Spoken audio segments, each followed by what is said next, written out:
দর্শক, ভূমিকম্পের উৎপত্তিস্থল ছিল নরসিংদীর মাধবদী। সেখানকার খবর জানাতে নরসিংদী থেকে আমাদের সাথে যুক্ত হবেন সঞ্জিত সাহা। এবং রাজধানী ঢাকায় যারা আহত হয়েছেন তারা মিটফোর্ড হাসপাতালে ভর্তি আছেন, সেখানকার সবশেষ খবর জানবো সুলতান মাহমুদ আরিফের কাছে। আমরা শুরুতেই যাব সঞ্জিত সাহার কাছে।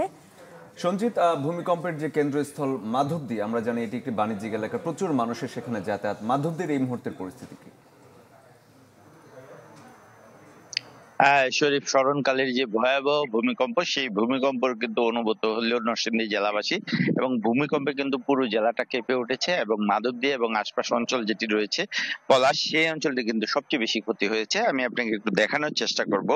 আমি এই মুহূর্তে দাঁড়িয়ে আছি নরসিংদী পলাশ উপজেলার মডেল রেসিডেন্স কলেজের যে ক্যাম্পাস, সেই ক্যাম্পাসের বাইরে প্রধান ফটকের সামনে। এখানে দেখবেন যে ভূমিকম্পের পর পরে এই যে স্থানের মাটিটি রয়েছে, আঙিনার মাটি বা ক্যাম্পাসের মাটি, সেটি কিন্তু ধসে গেছে। অর্থাৎ প্রধান ফটক থেকে কিন্তু প্রায় 4 থেকে 5 ফিট কিন্তু ডেবে গেছে। একই সাথে আশেপাশে যেসব বাড়িঘর রয়েছে সেই বাড়িঘরও কিন্তু ফাটল দেখা দিয়েছে। অগ্নিকাণ্ডের ঘটনা ঘটেছে, পরে ফায়ার সার্ভিসের লোকজন তারা আগুন নিয়ন্ত্রণে আনে। এর বাইরেও পলাশ এবং নরসিংদী বেশ কিছু সুউচ্চ ভবনে কিন্তু ফাটল দেখা দিয়েছে। এবং আপনাকে আমি জানিয়ে রাখি, এ পর্যন্ত কিন্তু ভূমিকম্পের পর প্রায় নরসিংদীতে 4 জন বাবা ছেলে সহ 4 জন নিহত হওয়ার খবর পেয়েছি। এবং সব মিলিয়ে কিন্তু যতটুকু জানতে পেরেছি, এই পর্যন্ত প্রায় 70 জনের মতো কিন্তু আহত হয়েছে।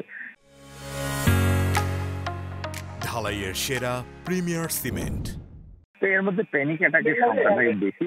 3 জন আহত হয়েছে ছাদের রেলিং ভেঙে। অর্থাৎ যখন ভূমিকম্প হয়েছিল ঠিক সেই সময় গাবতলী এলাকাতে দেলোয়ার হোসেন তার পরিবারের সদস্য এবং শিশু সন্তানদের নিয়ে বের হচ্ছিল।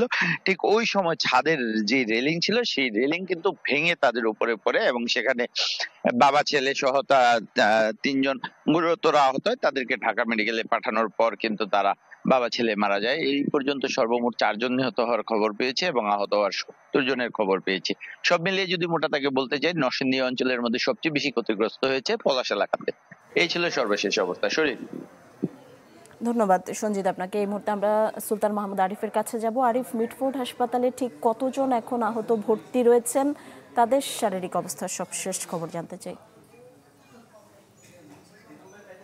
নিশি, বাংলাদেশের সবচেয়ে স্মরণকালের ভয়ানক যে ভূমিকম্প আজকে সংঘটিত হলো, এতে করে প্রায় আমরা এতক্ষণ পর্যন্ত যে তথ্য আমাদের কাছে আছে, প্রায় শতাধিক আহত হয়েছেন। এবং নরসিংদী, নারায়ণগঞ্জ এবং রাজধানী ঢাকা সহ প্রায় 6 জনের মতো নিহতের তথ্য এখন পর্যন্ত আমাদের কাছে রয়েছে। তোর মধ্যে যে বংশালে যে ভবনের যে রেলিং দুর্ঘটনাটি ঘটেছে ভূমিকম্পের কারণে, সেখান থেকেই মূলত আরও অন্যান্য জায়গা থেকে টোটালি 20 জন এই মিটফোর্ড হসপিটালে ভর্তি করানো হয়, যারা আজকে ভূমিকম্পের কারণে আহত হয়েছেন। তোর মধ্যে 3 জনকে পুলিশ, এখানকার চিকিৎসক যারা রয়েছেন তারা মৃত ঘোষণা করে। এবং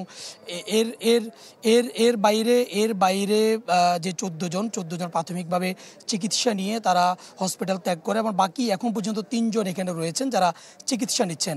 এবং যে 3 জন নিহত হয়েছেন তাদের মধ্যে একজনের নাম হলো আব্দুর রহিম এবং তার ছেলে, 12 বছরের ছেলে এই ঘটনায় নিহত হন। এবং আব্দুর রহিম একজন ব্যবসায়ী। এবং পাশাপাশি আরেকজনের নাম হচ্ছে রাফিউল। তিনি সলিমুল্লাহ মেডিকেলে 52 ব্যাচের একজন শিক্ষার্থী ছিলেন। তিনি এবং তার মা মূলত মাংস কিনতে গিয়েছিলেন এবং তারপরেই মূলত এই দুর্ঘটনাটি ঘটে। এবং এ নিয়ে টোটাল 7 জন নিহত হয়েছেন এই দুর্ঘটনায় সারা দেশে এখন পর্যন্ত যে তথ্যটি রয়েছে। এবং যে 3 জনের মরদেহ এখানে রয়েছে, তাদের এখন ময়নাতদন্তের পরে তাদের ফ্যামিলির পরিবারের সদস্যরা এখনও পর্যন্ত তাদের মরদেহ পাওয়ার অপেক্ষায় রয়েছে। ময়নাতদন্তের পর এখান থেকে তারা মরদেহ নিয়ে বাসায় ফিরে যাবে, এই অপেক্ষায় তারা রয়েছেন। বাদবাকি 3 জন এখন পর্যন্ত মিটফোর্ড হসপিটালে চিকিৎসাধীন রয়েছেন। অনেক ধন্যবাদ আরিফ আপনাকে। দর্শক দেখছিলেন ভূমিকম্পের ফলে যেসব আহত নিহতের হয়েছেন সেখানকার নরসিংদী এবং ঢাকার মিটফোর্ড হাসপাতাল থেকে সবশেষ খবর জানাচ্ছিলেন আমাদের সহকর্মীরা।